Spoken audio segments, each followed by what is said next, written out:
sweet like a buttercup. You're a Barbie doll. Show them all what I'm made of. Strut down the hall. Won't stop till I get enough. Okay, so Kanye West.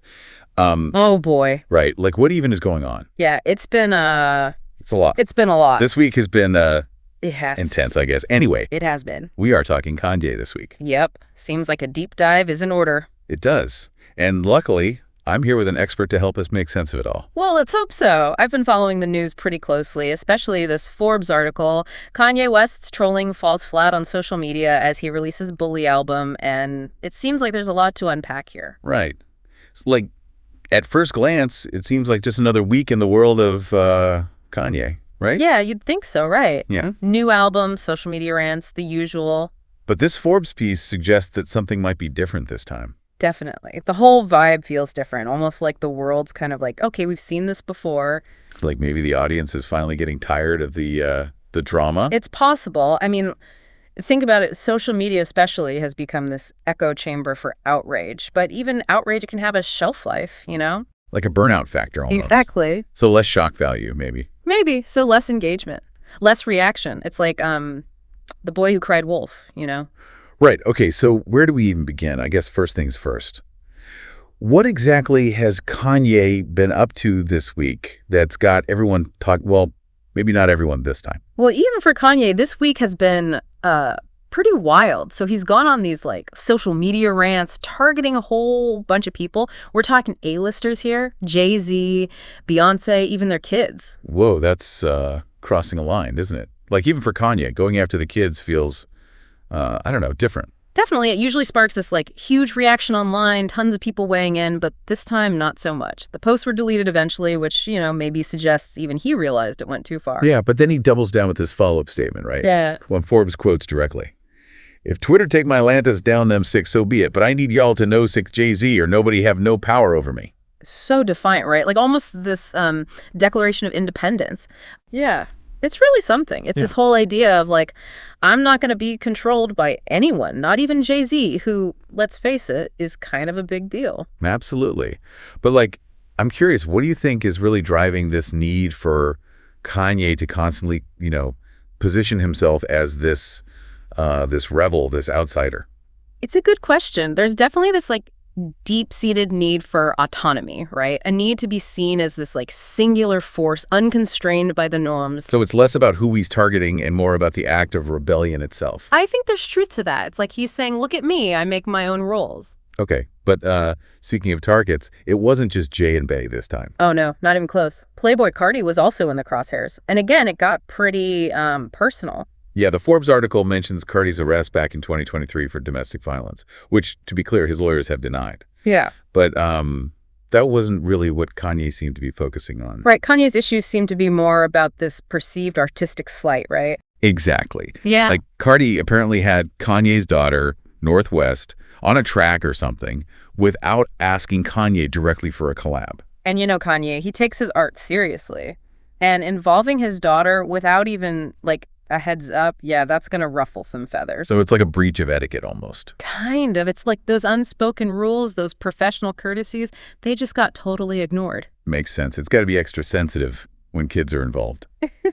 Then there's this whole other layer of weirdness with Cardi and Iggy Azalea. Oh, tell me about it. It's like Kanye reaches out to them totally out of the blue and says, hey, can my son be on a track where I rap about one of your businesses? What? Seriously? Yeah, according to Forbes, that's how it went down. Now, like, what even is that? I know, right? It's like this bizarre mix of personal and professional, all tangled up in this, like, really public way. It definitely goes beyond the usual collab request. Absolutely. It's like, what's the angle here? Yeah. Is it about the music? Is it some business deal?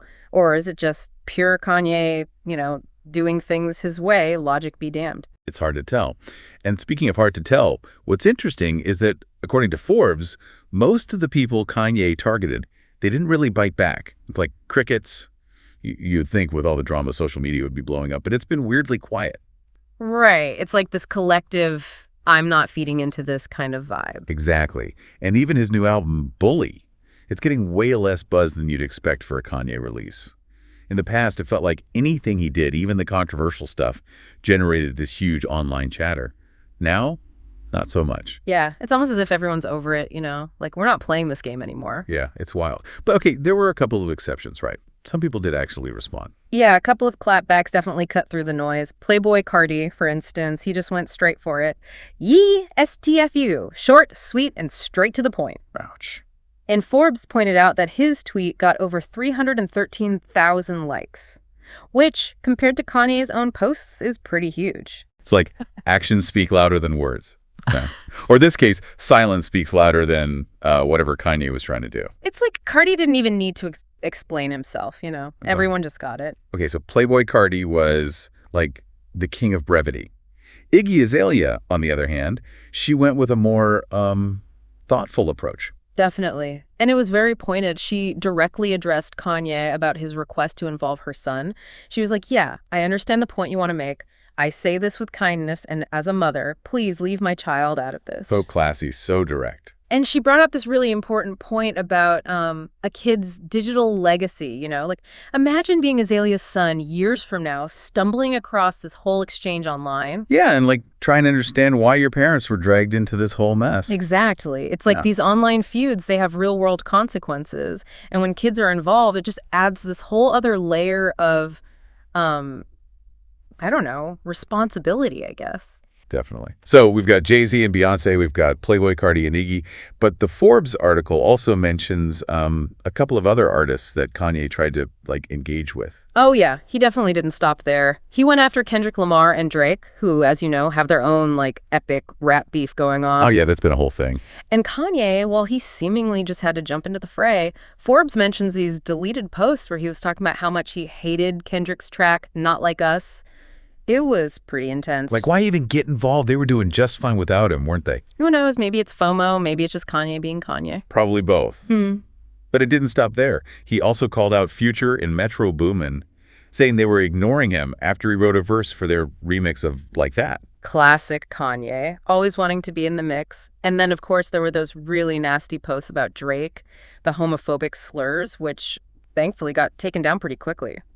Yeah, it's just disappointing, it's 2025. Can we just evolve past this kind of language? Yeah, seriously. But it's like a pattern with him, right? It's always this really provocative language trying to get a rise out of people. And then when it gets too hot, the posts magically disappear. But even if they disappear, the damage is done, Those words are out there. People saw them. The impact is real. Exactly. You can't just unsay something like that. It's frustrating. And then to top it all off, there's this whole thing with Kim Kardashian. Oh, yeah. The Forbes article goes into that, too. It was these really serious accusations, all in caps, no less, about her supposedly exploiting their kids. Which is a super sensitive topic and really serious allegations to throw around. Absolutely. But the article points out that he didn't offer any evidence to support these claims, which is, pretty irresponsible, to say the least. Totally. And it just adds this whole other layer of messy drama to the whole situation. It really does. Okay, so we've got social media meltdown, we've got feuds, we've got accusations, and in the middle of all this, he drops a new album. Of course he does. This is Kanye we're talking about. Right, so tell me about this Bully album. How is this even possible with everything else going on? I know, right? The man never stops. So, Bully dropped as a short film at midnight on Wednesday. But here's the kicker. It's not on Spotify, Apple Music, or any of the usual streaming platforms. Wait, so how do you even listen to it? He shared a link to a password-protected file, and apparently it's got multiple versions of the album on it. So you gotta hunt down the file, figure out the password. It's like a whole quest just to hear the music. Basically. And it's a pretty deliberate move, I think. I mean, remember how he's been super vocal about his dislike of streaming services? Oh yeah, he's called them piracy in the past, hasn't he? He has. So releasing Bully this way is kind of like a middle finger to the music industry, Like he's saying, I'm gonna do it my way, even if it means making it harder for people to hear my music. Exactly. It's like this whole anti-establishment, control your own art kind of statement. But realistically, it's got to be limiting his reach, right? Most people just stream music these days. Oh, absolutely. He's definitely making it harder for casual listeners to check it out. But maybe that's his point, Maybe he's not interested in appealing to the masses anymore. Maybe it's more about connecting with a smaller, more dedicated fan base. Could be. And even with this limited release, it's still Kanye. People are talking, even if it's not as loud as it used to be. Okay, so big picture time. This isn't the first time Kanye's been in hot water, right? Like, he's had a pretty controversial past, to say the least. Understatement of the year. Forbes actually does a good job of laying out the context here. Like, this whole thing started last year with those anti-Semitic remarks, which led to some major consequences. Yeah, like losing those huge deals with Adidas and other brands. That was a big deal. It was, and it showed that even someone with his level of fame and influence can face real-world repercussions for saying and doing harmful things. So maybe those consequences didn't quite stick. Because recently, it feels like he's just been doubling down on the offensive behavior. Unfortunately, yeah. Forbes mentions how in recent weeks, there's been this whole resurgence of the anti-Semitism, plus some other stuff that's just, well, bizarre, to put it mildly. Bizarre is putting it mildly. Like, there was that whole incident with the swastika t-shirt. Swastika. I know, it's just mind-boggling. Like, that's not even edgy or controversial, it's just straight up hate.